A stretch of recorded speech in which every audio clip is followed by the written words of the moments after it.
Sasa tukaona ati wale ambao hawezi kununuliwa ni wananchi. Kusema kweli ni nani? Kipima joto ni nani? Si wananchi. Ndio sababu sisi tukasema ikiwa kama namna hiyo tutarudi kwa wananchi. Na tutakataa. Na tuko na uwezo ya kukataa.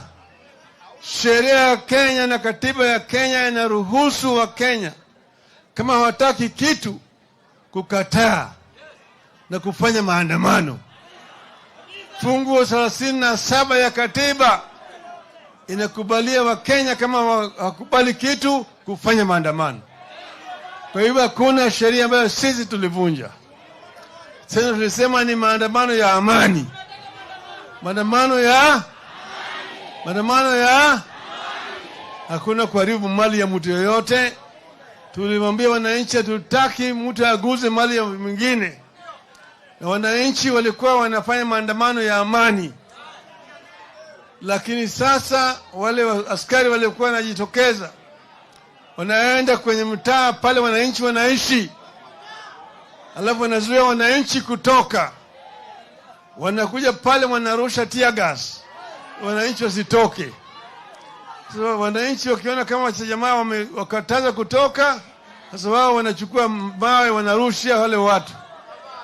Jamaa anarusha tear gas na wananchi anarusha mawe.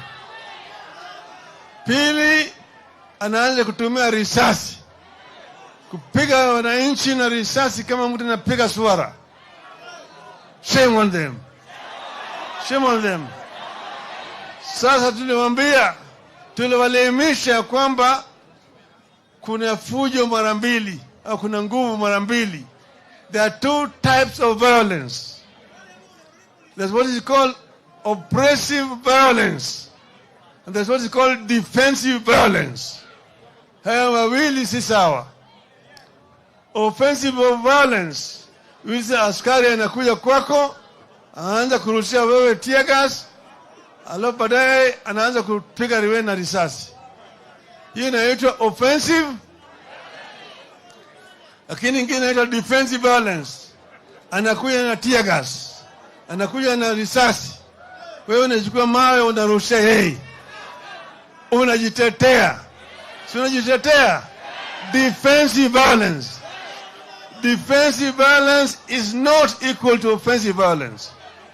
Yule mtu ambaye anatia polisi ambaye anatupa tear gas na kutupa risasi kwa wananchi ambaye hawana risasi.